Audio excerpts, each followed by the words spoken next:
어느 나라든 전 세계적으로 미술품에 대해서는 세금적으로 관대해요. 예술 시장을 장려하기 위한 전 세계적인 흐름입니다. 그래서 그림은 세금조차도 예술이에요.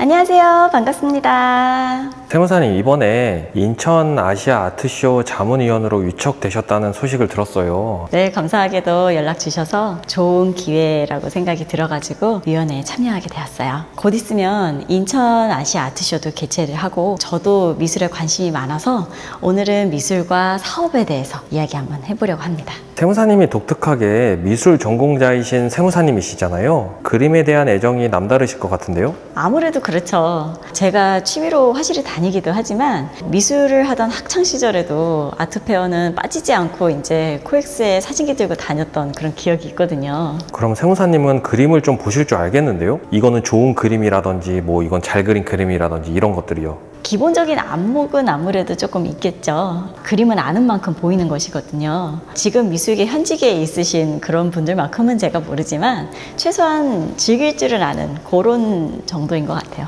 오.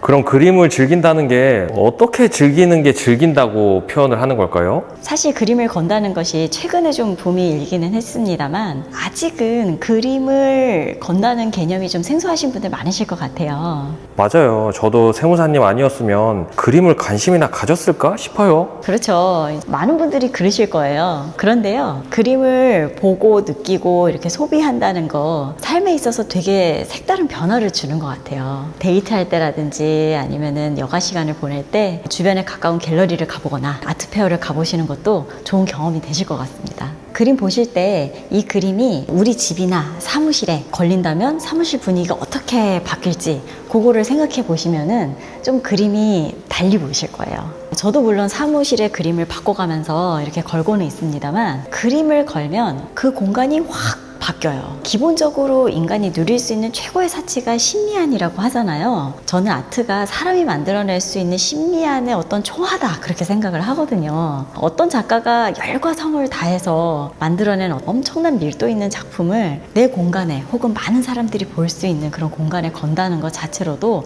너무 저는 멋진 일인 것 같아요. 부자들이 그림을 사고 컬렉팅 한다고는 들었는데요. 그런 이유 때문일까요? 여유 있으신 분들이 그림을 사는 건 다 이유가 있죠. 예를 들어 아주 부잣집에 저희가 놀러 간다고 해볼게요. 뭐 기생충에 나오는 그런 집 있잖아요. 집 구경을 시켜주는데 집 곳곳에 미술 작품이 이렇게 걸려 있다고 생각을 한번 해보면은요. 아, 집주인의 취향이 고상하네. 이런 얘기가 바로 나올 수 있잖아요. 아, 그러네요. 뭔가 좀 품격이 있는 것처럼 느껴지는데요.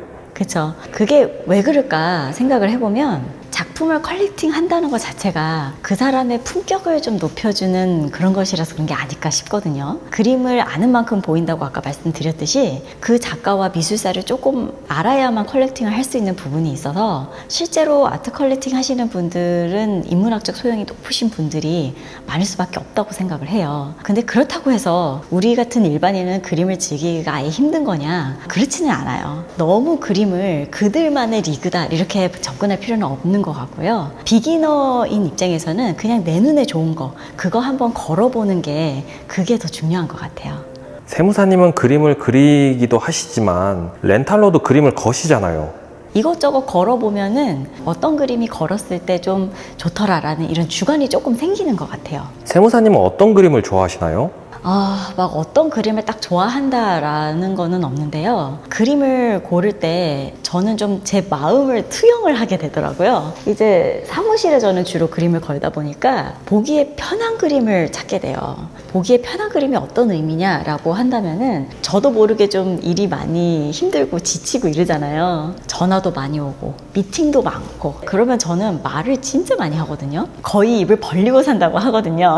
마감도 있고 시간에 쫓기고 이제 그러는데 그러면 자연스럽게 좀 그림도 심플한 거를 찾게 되더라고요. 이게 사람 마음이 흑백의 그림이라든지 형상이 뚜렷하지 않은 추상화라든지 이런 걸로요. 그래서 그런 그림을 이렇게 멍하니 보고 있으면은요 아주 잠깐이지만 그게 엄청나게 힐링이 돼요. 저는 학창 시절에 그림 그릴 때 굉장히 좀 구체적이고 좀 설명적이고 그런 그림을 위주로 그리기를 좋아했었거든요. 그런데 제가 좀 나이가 들어서 그런 건지 취향도 조금 바뀌는 것 같아요. 시각적으로 너무 복잡하지 않고 좀 회화적이고 해석의 여지를 많이 남기는 그런 그림을 조금 더 선호하게 된 것 같더라고요. 그래서 잠시라도 좀 그림을 바라보고 있으면 그 잠깐의 여유 동안 약간 좀 숨통이 트인다고 할까요? 저도 세무사님이 그림을 거는 것을 옆에서 보니까 그림이 이래서 좋은 거구나 감은 오긴 하던데요. 근데 그림 엄청 비싸지 않아요? 잘 모르는 제 입장에선 가볍게 즐길 만큼의 가격인가 싶은데요. 그림도 몇 천, 몇 억 하는 것만 있는 것이 아니라 100만 원 혹은 100만 원 그 이하 이런 소품들부터 다양하게 있어요. 그래서 비싸지 않은 그림이라도 취미를 붙여보면 그게 이제 다른 세계가 펼쳐지지 싶습니다. 세무사로서 그리고 세무서 입장에서의 그림을 좀 설명을 드리자면 그림은요 세금이 아주 매력적이에요. 사장님들께서 그림을 팔게 되시면 그 그림이 6천만 원 이하이거나 아니면 현재 살아있는 작가의 작품이라고 하신다면 세금이 전혀 붙지 않습니다. 법인 대표님들께서는 그림을 구입해서 회사에 걸어두시면 1,000만 원까지 비용 처리가 돼요. 그림을 걸어서 좋은 것도 너무 크지만 세금 효과까지 생각을 하면은요 사실 이만한 우아한 지출도 없는 것 같아요. 이 얘기를 들으니까 왜 부자들이 그림을 사는지 이해가 되는 것 같네요. 그쵸. 그래서 세법을 아는 세무사들끼리는 미술에 대한 세법을 보고 이렇게 얘기하거든요. 아, 이거는 세금 안 때리겠다는 얘기네. 뭐 이렇게 얘기를 할 정도로요. 세금이 말도 안 되게 싼 편입니다. 어느 나라든 전 세계적으로 미술품에 대해서는 세금적으로 관대해요. 예술 시장을 장려하기 위한 전 세계적인 흐름입니다. 그래서 그림은 세금조차도 예술이에요. 그림은 세금조차 예술이다.